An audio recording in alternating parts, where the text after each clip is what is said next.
We're joined today by Dave Snyder. Dave is the founder and chief analyst at List Rank Sell, an SEO agency dedicated solely to the eBay marketplace. Dave's goal is to establish SEO on eBay as a legitimate, measurement-driven practice within the minds of both sellers and the SEO community at large. Welcome to the show, Dave, and thank you so much for joining us today. Thank you for having me. Tell everybody how you and I met. We met at Ecom Chicago, 2019, and I think the first conversation we had was about death metal. All right. There was a question posed during the session, and is anyone here like death metal? And like two people raised their hands, and mine was one, and Doug's was one, and that's how. So that reminds me, is I knew Dave was there, but I hadn't met him yet. And then when I saw him in the crowd, I saw the raised hand. So we connected via death metal and then talked SEO. I started studying SEO in 2005 in order to build some websites. And the first couple, like usually happens, were major failures. And my wife started selling on eBay in 2009. And the following year, we started to do some legitimate drop shipping. So not online arbitrage, but actual, building relationships with wholesalers directly. We were using the only directory worth noting. It's called Worldwide Brands. At that point, that's when I began. That was 2010. I started to say to myself, I wonder if I could optimize an eBay listing. Is it possible to do? So that's where the journey started. It was kind of a question out of necessity. I wanted these listings to be the best they could be. So the next 3 years were a process of studying and testing. And by 2013, I felt comfortable enough with the subject that I began to offer some consulting services. And then clients began to ask me for different things. Could you do this? Could you do that? And so we would try to do different things. And over time began to build out a kind of series of packages and series of services that people liked, that worked, et cetera. But in 2014, that was a really interesting year because eBay got into trouble from an SEO point of view. And I took 2 months off during that time. I did nothing else and just studied everything I could find about eBay search, going back to the very beginning. Also trying very hard to figure out how did this happen. So using tools like SEMrush, et cetera, to dig into eBay's URL structure and just try to figure out what was going on here. Several important people in the SEO community wrote about what happened. There's kind of a definitive article on Search Engine Journal, I think it is, or Search Engine Land. I can't remember, but by a guy named Danny Sullivan, who's considered like the father of SEO, kind of nailed it down in July of 2014. But from that point forward, and this, just to make it clear, I wasn't one of these people that wanted to see eBay like fail. That wasn't my take at all. Right. And I think a lot of people who are in this industry, supposedly, that's their goal, is to, one day see this company go down, and I hate that. In fact, the very first blog post I wrote was called "Their Blog Is Not Our Blog." And it's actually a take off of a song from a favorite band of mine, which is actually a tongue-in-cheek reference to the book of Deuteronomy, which is "Their rock is not our rock." And so there's this notion out there that we're going to analyze this and we're going to make them look bad. I just wanted to understand it. And then I wanted to be able to determine, okay, what's the best way going forward for sellers, considering what's all happened. The whole history is basically in 2019. That's when we released List Rank Sell.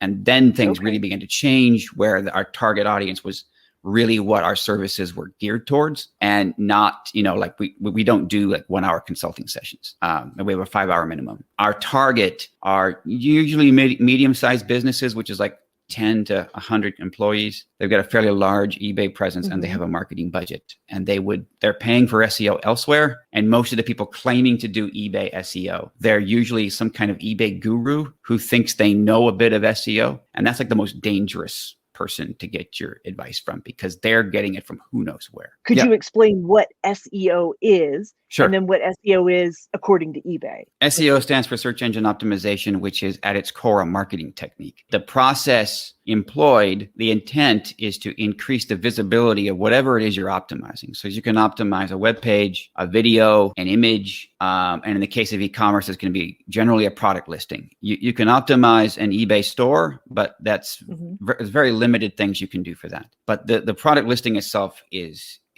by far the focus. You want more human eyeballs on whatever that is that you're trying to optimize. That's the goal. Yes. And so there's a big difference between SEO and, say, conversion optimization. Okay, so most e-commerce focuses on conversion optimization. So when you hear them talking about optimizing a listing, they'll talk about improving the photos, they'll talk about their pricing model, whether you're offering free shipping in a market that really requires that return policy, that, whether your item is described well, all the kind of things that impact once someone gets to the listing, are they going to make a purchase? Okay. We also have a couple of rates. One's called the condition sales rate. The other one's the demand sales rate, and it measures the likelihood that something will sell. Okay. So if I go, I love these Funko Pop dolls. Unless it's a highly, highly sought after Funko Pop doll, it will sell far better in new condition on eBay than used. So if you get this idea, I'm going to sell used Funko Pop dolls, you're probably not going to sell them, and you got to optimize them all day long, and they're not going to move. So there are aspects you have to understand your market. You have to have best practice in place. But then that's where most agencies stop. They'll do what they consider to be some SEO, tweak your item specifics, maybe look for some keywords or whatever, and then they'll be done. Our focus is only on search. So we will give our clients, our long-term clients, we'll give them what we call action items, just like homework with deadlines. And so let's say a seller's got watermarks in their images. Those have to come out. Otherwise, they do impact search rankings. On eBay.com anyways, eBay UK to some degree, eBay Australia is a whole another mess because just about everybody still does that stuff. On eBay.com, if you're doing that, it's against policy in all cases. And so we really, firmly believe in policy, following eBay policy. Policy violations are one of the primary types of black hat eBay SEO. They're doing it because they think they're going to get an advantage, but in the end, it hurts them in search. And there are patents written about this. They're talking about eBay demoting listings in search, using that word demote over and over again, depending on the violation. So that kind of stuff is really important. But on eBay, it targets two main things. Number one would be structured data, which no one at eBay is talking about anymore because most people on eBay believe that structured data started with eBay, but it didn't. Okay. It's a long-standing SEO technique that eBay decided to adopt. And when the product side of structured data failed, eBay, as a connotation, stopped talking about it. But that's what everybody cares about in SEO, is structured data. So that's one side. And then the other side would be your usage of keywords. And they have to be done in a very specific way. Otherwise, you're wasting your time. Could you really quick explain structured data? Yeah. So structured data is the result of organizing information on a web page so that it can be read by a specific search engine. So in the case of Google, for example, eBay uses what's called schema markup. And all that does is tell Google very quickly what's on each page. So there's schema markup for a product page. So what that basically does is it's part of the code. And it quickly tells the search engine, this is, and then fill in the blank. And if you don't do that, so like our eBay SEO services page is using services schema, and then there's details we can provide it. It's not enough to just put eBay SEO services in our heading tag and our title tag. Okay. So on eBay has its own internal structured data. And item specifics and category are the two main ways that you tell eBay what it is. It's not enough for you to have the keywords in your title because they could mean something else. This is one of my favorite examples. Let's say you're selling a vintage enamel teapot. Okay. And you have those words in your title. And most sellers think, well, I have those words in my title, therefore eBay knows what it is. Well, let's say in reality, you have those words in your title, but you're actually selling a pair of earrings that are vintage, have an enamel surface, and are in the shape of a teapot. Those same keywords are going to be in your title. And eBay has to discern what it is. And it's increasingly not looking to the title for that. It's looking to its structured data for that. And so you're going to tell eBay both by how you categorize it, and then secondarily, how you fill out your item specifics, what it is, which is what's called an entity. The entity is what the item is, regardless of what keywords people use. So I like to use this example. I have this pair of favorite Nikes, and I wear them all the time. On eBay, you can categorize those under athletic shoes, You can also categorize them under sporting goods. There's a sporting goods Mm-hmm. section for that kind of item. And in the US, we call them sneakers or gym shoes. But in the UK, they're often referred to as trainers. Regardless of the keyword used to describe them or the taxonomy you use to categorize them, what they are never changes. And that's simply shoes. Okay. And so there was a fabulous session in eBay Open 2019. And I forget his name now because I haven't heard anything from him in a while. But a great quote was, a shoe is a shoe regardless of how you categorize it. And so their goal was to ascertain, what is this? We just wrapped up a relationship with a client where all we did was change categories for 2,600 listings. Wow. That's all we did, because category is actually more important than anything right now on eBay because of the way eBay uses search. Yeah. My mind is just spinning right now. So one example that I can think about in the clothing community, and tell me which way this goes. Data, structured data, categories and item specifics. One of the ways that I learned, and that a lot of sellers in the community, let's say I'm up in Colorado, a Denver Broncos t-shirt. It's just a men's Hanes Denver Broncos t-shirt. So eBay's going to give me 2 categories to select from. So I can either put it in sports as fan apparel, or I can put it in men's t-shirts. Right. My best practice to know is I just Google it, and whatever I see eBay brings up in search is what category I put it in. There's this thing eBay is doing right now. It's called search index trimming. Okay. And that phrase comes from a patent that was rolled out in 2020. And this is an example that Doug said that he really liked. Because I was bummed you went with the teapot and the sneakers, because I'm waiting for this. Okay. Darth Vader? Is that who we're waiting for? Course. Yes, of course. So if you go to eBay and you search Darth Vader figure, but first of all, when you're doing this, you want to do it in an incognito page. Okay. That's extremely important. You don't want your past search behavior to affect what you see.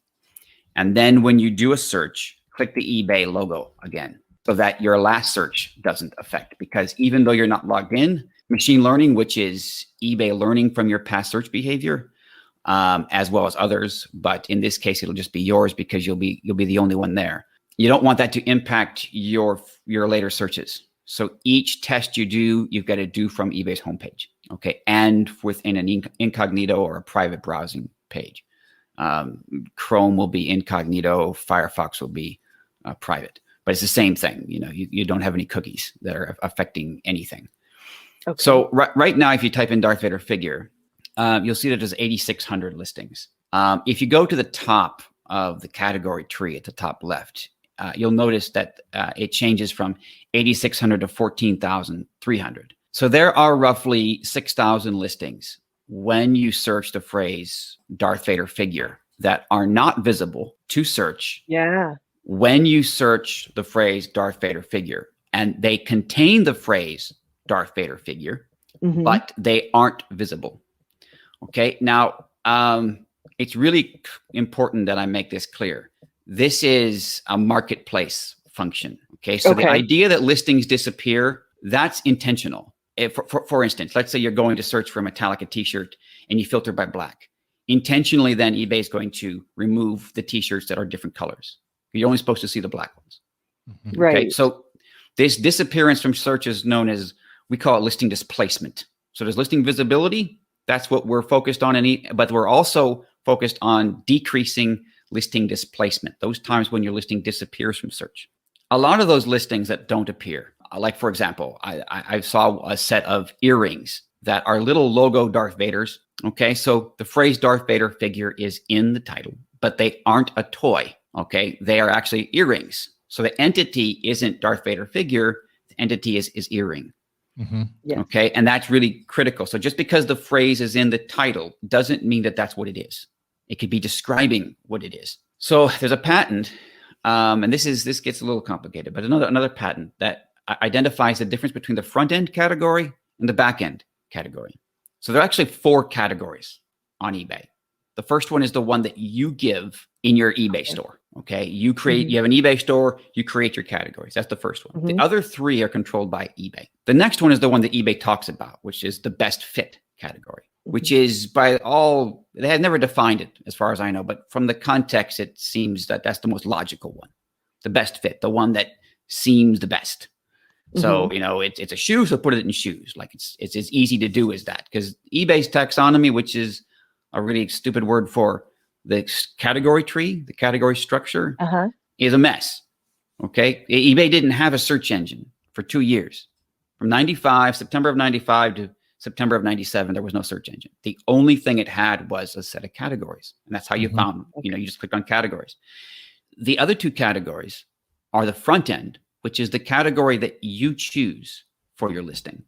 And so the front end could actually be two categories because you can choose up to two. The back end is the one that eBay says internally is associated with that phrase. And according to the patent, every search phrase is associated with a single category. And this is where it gets really fascinating, because that single category is not always discernible. Okay. Sometimes it's not discernible at all. And if you're not in that category, your visibility is going to be very low. So if you are looking at that page, if you've typed in Darth Vader figure, and you go back in your browser to the original page, and you look over to the left, you'll see that the category that's highlighted is TV, movie, and video games. And that's under action figures, and that's under toys and hobbies. If I have a Darth Vader figure that I decide to put in Star Wars collectibles, which is a pretty big subcategory under collectibles, and someone searches for it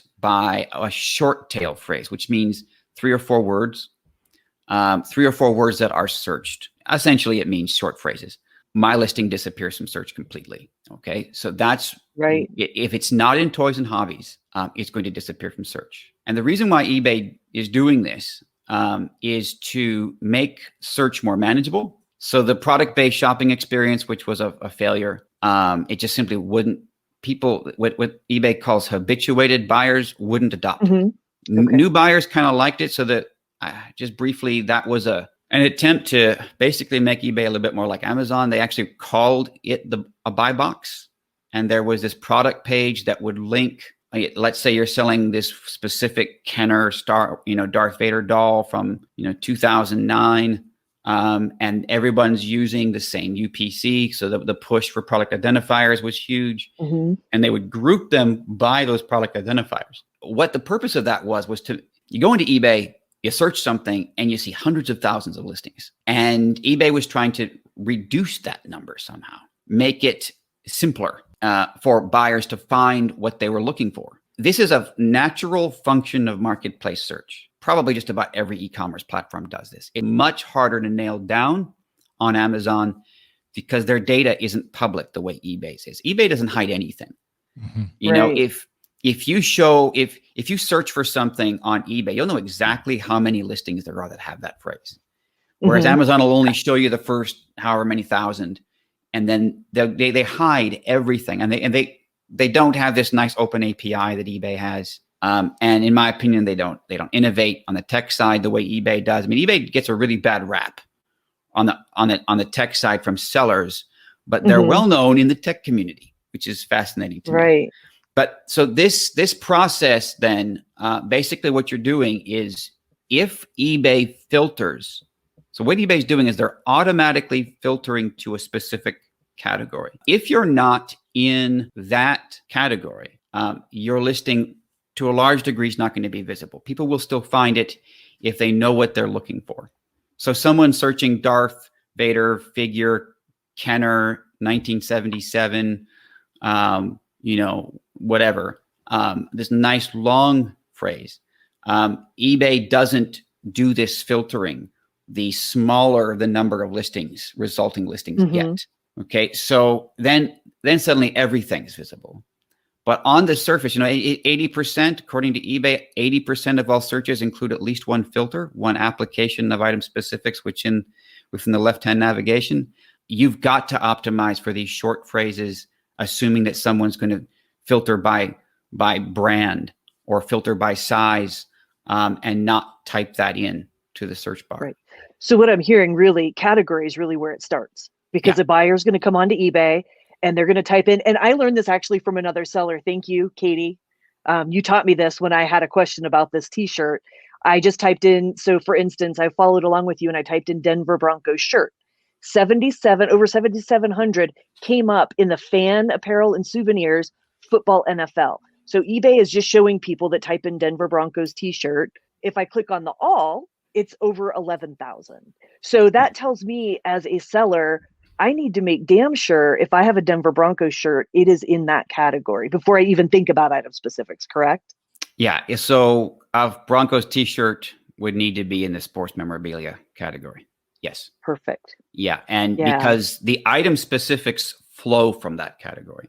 Right. Okay. So those item specifics that show at the left hand, those are also coming from that category. As eBay has been expanding its item specifics, which a lot of sellers hate, every category had its kind of funneled item specifics. So if you even clicked brand, you're still only in that category. What's happening is eBay's expanding a lot of these so that you can actually see multiple categories within that item specific. So like in automotive, for example, all the automotive brands now are in one column. They're all in the same column. So what can happen then is you find that brand within the item specifics, you're still seeing multiple categories within search, which is beneficial. What they're doing with item specifics is actually, once they get there with it, it's very good for the platform. Now, this isn't the case for a lot of like more narrow niches, but things like clothing, fashion, automotive, really big funnels on eBay. The item specifics now are, because it used to be that eBay didn't filter directly to the category, but we could tell the backend category by clicking on an item specific, because it would then it would filter to just one category. Now it's the opposite. Now what we're seeing is eBay's automatically filtering to a category. It's bringing it all together. It's unifying it. And I can totally see that when you're typing out your titles, eBay will recommend a category based on artificial intelligence, based on what you typed out in the title. Right. What's been your experience with that? Because it may not tell me to put it into this, or does it? I really don't know. We found that maybe 2/3 of the time, the top one was right. But I've got examples where the backend category is not even one of the 4 options. But that's was fairly rare. And now that eBay has rolled out Helix, which is the name of the new unified listing tool, and we just began to test that as of the last update to see what those categories look like. And as people, so it's real hard to say. I wouldn't assume that that's the category. And how does that all tie into best match? Yeah, so best match, one of the things that makes me crazy about the conversations about best match is that people talk about, they'll say, we've cracked Cassini, and they'll write an article about that. Right. And so then they don't even know the difference between Cassini and best match. So Cassini's the search engine, best match is the algorithm. So Cassini decides what appears, and then best match decides how to rank what appears. eBay's got some pages for sellers explaining best match. So you've got to have a good quality listing. It's got to be relevant to the search phrase. And eBay is incorporating elements of best match now into promoted listings, which is fabulous because promoted listings is so much better than it used to be, especially with the new suggested ad rate. And we've, without it, initial velocity from SEO is not going to be there. But with it, and the changes to SEO, that's how we saw such huge increases. The algorithm itself has been written about many times in the eBay tech blog, also, of course, in patents. The 3 things that we would list as the most important ranking factors in best match from our testing would be, number 1, your usage of structured data and keywords. Number 2 is just like sheer sales velocity. And then finally, just going to your usage of best practice and your avoidance of policy violations. But in terms of, tricks that people are using to game the system, none of them are long-term. Most of them are going to hurt you in the long run. A good portion of them won't work at all. So I've actually written an article about the importance of good till canceled. When eBay rolled out good till canceled as a policy, I was very excited. And I knew that a lot of people would hate it because they believed that the listings were going stale over time. And so as a result, and so I go into a lot of detail. Actually, there's that article. And then the one that's really popular on Google is an article I wrote some time ago called the myths of stale listings. You can't find any search behavior on Google for stale Amazon listings. The only stale listings that exist in search behavior are stale eBay listings and stale real estate listings. That's it. The concept of a stale listing is a myth, and I'll explain to you why. Listings on eBay do not grow stale over time by sheer amount of time that they're on the site. That does not happen. If a listing starts to get lower in search, it was stale to begin with. There was something wrong with that listing, whether it's a lousy market, whether there's it's priced too high, any number of reasons why it doesn't sell will be in place. The idea that it has to be kept fresh comes from that in the early days of eBay, when eBay first began to roll out fixed price listings.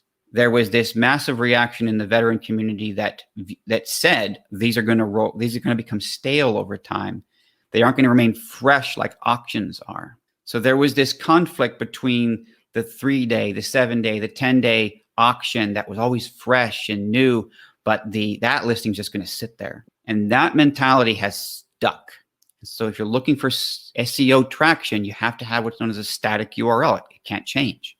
Mm-hmm. So you get a new item number. That new item number is your new URL. If you have any kind of engagement on that listing, watchers, views, whatever it is, but just the fact that people are looking at it is a noticeable engagement factor on eBay. And you don't want to lose your engagement. eBay does associate activity on the listing, even if it doesn't sell, as something significant. But our experience is you take that listing with 1,000 views and you optimize it, it's going to do better in search, because now it's going to start appearing for searches it didn't used to appear for. And that's really, that's where keywords come into play. Just keep that listing with the views, with the watchers, and optimize it. So optimize the category, optimize the category, optimize the title, optimize the pictures and the item specifics. Is that? Yes. Yeah. I mean, tell me I'm wrong, because no, you're not wrong. It's so when we start a project with a new client, we do not end their listings. Okay. We optimize them. Okay. So when you end a listing and you relist it, you get this minor ranking signal, short-term boost in best match. Okay. Everybody wants that, but what they don't realize that long-term, they've just shot themselves in the foot from an SEO point of view. There's a history with that particular item number. What you said when you said, if you're worried that your listings are stale, they were stale from the start. Yeah. That's interesting. So, take a look, but there are a lot of sellers that still will, they still go by that regularly, delisting and relisting their stuff. When eBay talks about Google, it talks about Google Shopping. And the reason for that is because the Google index, the natural, organic, 10 blue links Google index, like Funko Pop dolls, the first 4 pages of Google for Funko Pop figure, whatever, doesn't show a single eBay listing, even though they sell like mad on eBay. Everything from GameStop to Walmart to sites I've never heard of appear on those pages. eBay doesn't have a single page, not a category page, not a listing page, not a browse node, which are the old structured data browse pages. Nothing is appearing. And it's gradually improving. So, but when we optimize, we're optimizing for eBay. If we optimize it for eBay, it will be optimized for Google. There are things that you do, like not having stuff in the background or not having any kind of text on the image.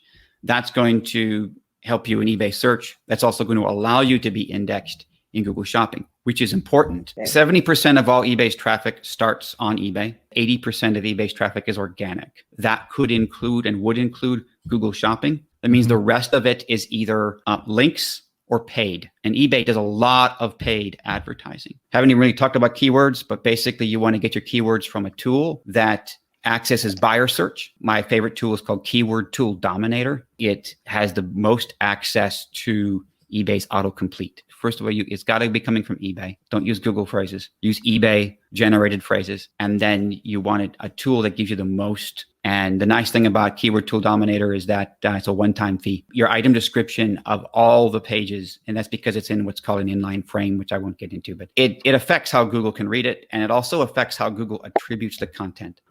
So long and the short of it is the item description is the least important aspect by far of SEO. If someone says, oh yeah, have keyword density in your item description, keyword density isn't a thing. It's never been a thing. Certainly hasn't been a thing for the last 10 years. Yeah. And it's just interesting to me. This is what I've always said about you, Dave, and you're the eBay SEO expert, but it's much deeper than most sellers think about. Sure. And they don't think about all these different levels.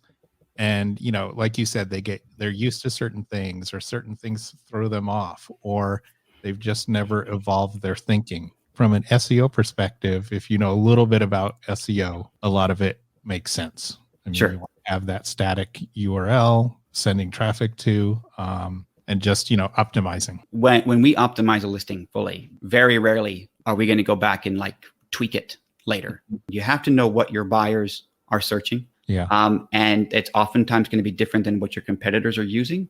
Almost always going to be different than industry standard terms. Where's the best place for listeners to find you? ListRankSell.com. We try to link out to everything we're doing from there. Our Twitter page, we have a update every day on our Twitter ListRankSell account with eBay SEO news. It's usually SEO related. Sometimes it's just something eBay interesting or SEO interesting, but it's usually 99% of the time it's eBay SEO.